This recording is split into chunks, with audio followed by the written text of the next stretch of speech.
how do you get somebody to get into that mindset of accepting delayed gratification and focusing on the long-term results as opposed to trying to get the quick results?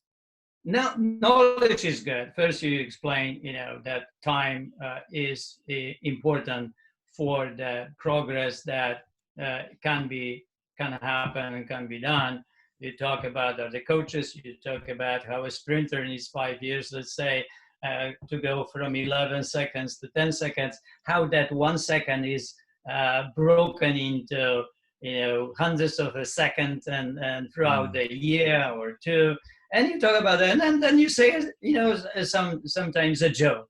And, a joke about that is that a father has a son and brings the son to the master and then asks the master to teach his son happiness the way he taught him before.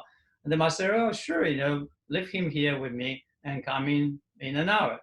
So he talks to the son, and after about half an hour, he says, well, if you do this and this and that, in 10 years, you will really know how to live happily. But the son says, well, master, I am a diligent student. I always do twice as much when teacher asks me for. Wouldn't that be 5 years? And the master says, well, in that case, it will be 20 years. Yeah, because sometimes you can do way too much, right? You're skipping steps, and you always have to do the steps that are necessary. Yeah. If you push, right? If you go a little bit push, you have to go backward. Because you have to. Why you going backward? You have to catch up with the nervous system, the mind, and the believing system, and then feeling system that catches up with the physical. If that physical is ahead of it, you have to go back, and you will go back because, like I said, you can be overwhelmed, you can be overtrained, and you can be injured, and you have to go backward. So the 10 years becomes 20 years. Yeah. No, that's really important for people to recognize, right? And I think that honestly, so many people struggle with this. So many people struggle, including myself, all the time, of this idea that you can skip steps that are necessary. And I wanted to ask you about that because there are so many different, the fitness industry is just full of marketing, full of fads. Every year there's a new way to get the best body that you've always wanted in less time than ever before. And what you're doing is you're bringing virtue back into health and fitness and saying, no, this is a pursuit that requires certain steps. And you're essentially going back to the very basics of what it means to have a healthy, functioning body, right? So we've gone through this. We've said, okay, first you need to have the numbers. Actually, I'd like to talk about that. Can you talk more about the importance of the data of health and fitness, right? Because I think that one of the things that holds a lot of people back is the tracking element, right? Because there's very specific numbers that if you follow these numbers, you can get these certain results, right? Well, the respect of progress is very important. If you don't respect the progress and transparency of the numbers, then you can be invisible, right? Invisible, and then you can create that idea that you can do certain things in 3 months and not 3 years. But it's funny because today those things somehow it's a really, we are becoming more toward the base life, a basic life, and we start recognizing things that they are ridiculous. Like today, washboard up, in 3 weeks, such a ridiculous idea. But when things are really volatile and the things are violent and crazy, then it's easy to pass by, and it's easy to hide and then create things that they are vague and sell them, but without any responsibility for delivery system, for progress that it can actually happen. So I I give you the example that about the cerebral palsy boy that I coached. So the boy was brought to me 5 years ago, and the boy was 25 years old, very lethargic, completely dependent on parents, with clothing and dressing and then toilet, everything, right? And very simple language like time to go to eat, time to go to bed, never conversation. It's just very difficult for parents, and they always search for a solution. So they brought this boy to me. I went with this boy to the gym, and that boy couldn't even lift aluminum bar, 15 pounds bar off the rack. It was so weak, right? And it was very lethargic, so never read the book because it couldn't sustain the awareness and I couldn't sustain the focus, and never watched the movie because we'll fall asleep. So the same way. So, but when I gave him 3 pounds bar, he was able to lift. When I gave him 8 pounds bar, he was able to lift. And I gave him 13 pounds and he lifted. And then I gave him back 15 and he lifted. So I knew right away that with the certain progress, that boy is going to progress.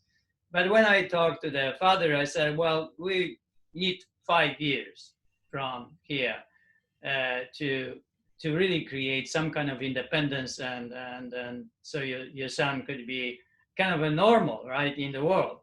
And the father said, yeah, well, let's do it. So we did. It was 5 years. It was about 4.5 years. So this boy goes through changes, right? And I aligned the progression of his progress. First year, the progress every week, 2-3 pounds, right, on the bar. And then the next year, 1 pound. The following year, half a pound. And the following year, quarter pound every week only, right?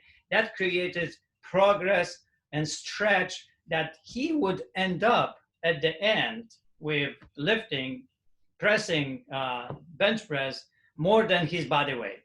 And that would set up incredible power, incredible strength, and energy enough to sustain any kind of living. And this micro progression was created to make it happen. And it happened, exactly, it happened that way. 4.5 years passed during this process. The boy got stronger. The boy was able to study. The boy got tutors, and the boy changed his negativity to positive way of thinking, stopped being angry, and started being appreciative. And he started really thinking about what is normal, right, for him and the father. And then the normal would be to get to community college, all right? So we set up everything in motion so he could go to this community college, and set up the math study so he could finish 8th grade, and within 2 years he started 10 hours a day math and was able to make it happen. This incredible hard choices for him, and about 3 months ago he was accepted to community college.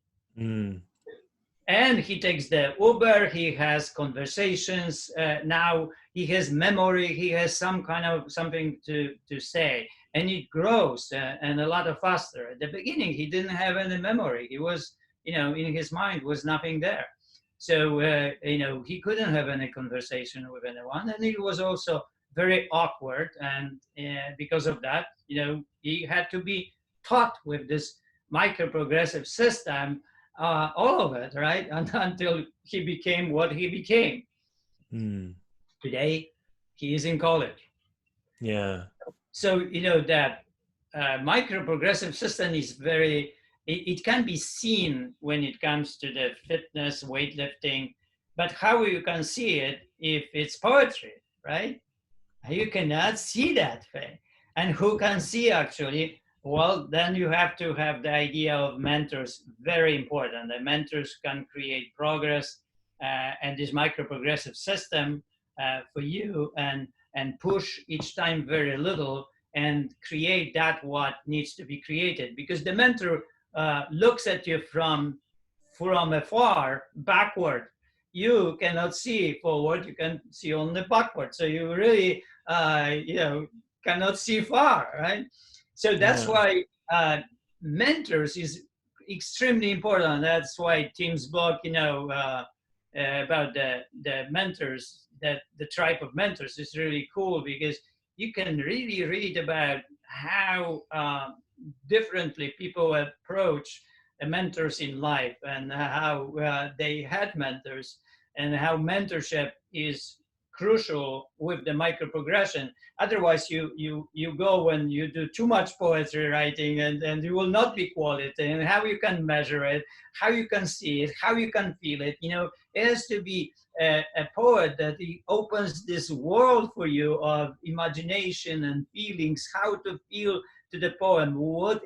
The poetry is not the words, so you have to get somewhere into those feelings, metaphors, and so on, to actually feel, every poem inside, feel but not know only, right? So this happens the same with music, and at any place where numbers are not there, or it cannot be there, right? I live in Silicon Valley now, and I learned in Silicon Valley about people, and because people here are about business, and you could think, oh, they are rich people and so on, but I learned from them, or I saw so much patience. It's not different patience that like weightlifters for 10 years, yeah. They have the same patience, they have the same execution, they have the same, micro-progressive system, and they are steady with it, and then consistent, and adapt to the changes. So it's like in weightlifting, there is a certain repetition, and there is adaptation. So with the happy body, there is the same system is working, that flexibility is working, right? So the system helps you to be more flexible, but at the same time, also the system helps you to be stronger and to grow the muscle. And the system also helps you to be faster. So a lot of those things are challenges in life, and challenge is something that you can respond to negative, right? Like a challenge to be 140 pounds, or a challenge to control yourself, right? Or you can respond it with actually becoming, because of the challenge, the obstacle is the way, right? So here is the way. That obstacles in life are these challenges that we face. And the happy body, you have ideal body weight is the very first challenge. The leanness is a big challenge. The strength is the challenge. So all this helps you to develop patience. All this helps you to develop delayed gratification. And this delayed gratification is so important for us, because we develop all the frontal lobe, and actually develop this during this actually process of creating this micro-progressive system, creating this delayed gratification, waiting for something. And when we wait for something for 10 years, and we develop that in that somewhere, that system, that it is really transparent to everything else. You can juxtapose that to everywhere else, no matter what, and you will see everywhere else that actually you need 10 years here, 10 years there, and 10 years there. It's nothing really. What is value in life can happen, in 5 years, maybe, right? But 10 years is if you want to really something happen to you, like creating virtuous life, you at least 10 years, virtuous really life work, right? It's not really 10 years. But if you want to have a way of living that is independent, a way of living that is improving you in every direction, right? The way of living that also helps you to develop self-control and be graceful and virtuous.